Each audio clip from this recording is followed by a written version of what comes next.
Hi, my name is Jon Kelsen and I teach here at Drisha. Sometimes in life we find things which at first seem to be small and insignificant, and then upon second glance and in retrospect we discover that they are actually of great import.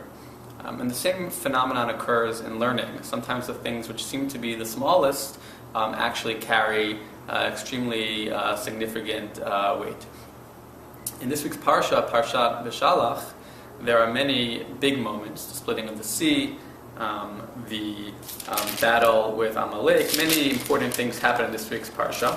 And there's also some things which seem to be, again at first glance, to be of only minor significance. Right after the splitting of the sea and the Song of the Sea, the people in chapter 15 of the book of Exodus come to the desert Midbar shore. And there they walk for 3 days and find no water. Eventually they come to a place called Mara. There the water is fittingly bitter. Fittingly I say because the word Mara means bitter. The water is bitter and undrinkable. The people cry out to Moshe, "What shall we drink?" And Moshe in turn cries out to God. God shows him a way of making the waters sweetened. And it says that there he made for them a fixed rule, Sham Samlo Choku Mishpat, and there, Nisahu, there he tested him. And thereafter they come to a place called Elim, Vayavo'u Elima, and they discover there 12 springs of water and 70 palm trees, and they encamp there besides the water, Vayachanu Sham Al Hamayim. And this appears to be a relatively minor segue, let's just say, a detailing of the travels of the people from this great moment of the splitting of the sea, and as they move forward until they get to Sinai, the next great moment in the story. But when we look at the passage again, we realize that the stories of Mara and Elim are extremely significant moments in the narrative. Just one brief illustration of that here. When they come to Mara, they see that the waters are bitter.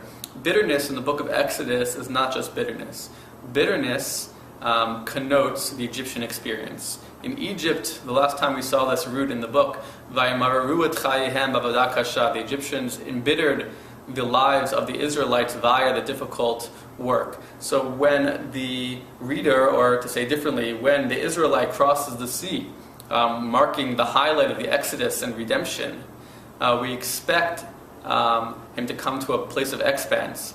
But instead, the reader, the Israelite, actually comes back, as it were, to Egypt, encounters bitterness once again. They found the waters were so bitter they were not able to drink.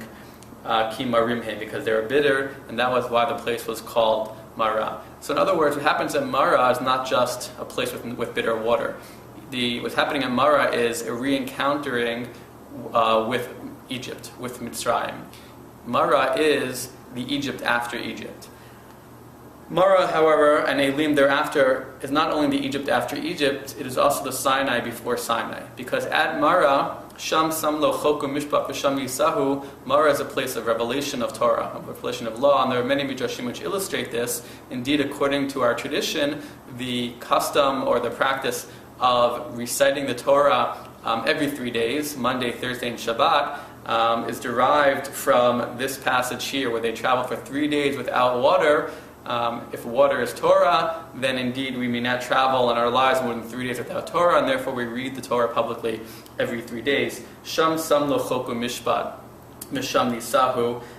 Indeed, as the Rashbam notes, that God shows the eitz, the wood, to Moshe in order to make the waters of Mara drinkable, to make them sweet. The verb employed is Vayorehu Hashem eitz milashon hora'am lashon Torah. That's to say that God Torahs him the wood. God shows him, teaches him the wood.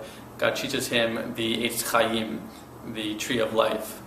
This passage, in other words, is a prefiguring of Sinai, as much as it is also a echo of Egypt. And certainly when they camp at Elim and they encounter there 12 springs of water and 70 date palms, 70 timarim, and they camp there, we are reminded of what will come up, or we are, this foreshadows the encampment at Sinai, where again we will find the 12 tribes and the 70 elders camped at the foot of the mountain there. So in other words, this passage of Mara and Elim is not just a description, a travel log, a description of the people's wanderings through the desert. It may seem to be minor at first, but actually it teaches you something very important, which is, and with this I leave you for Shabbat, there's actually in the book of Exodus, there's an Egypt after Egypt. In this case it's a existential Egypt and not a spatial, geographical Egypt, but an Egypt after Egypt. But there's also a Sinai before Sinai. There's a Torah that happened at Mara, a Torah of Elim before the Torah of Sinai, and I'll leave you to think about what the meanings might be of having the Egypt post-Egypt and the Sinai pre-Sinai. Shabbat Shalom.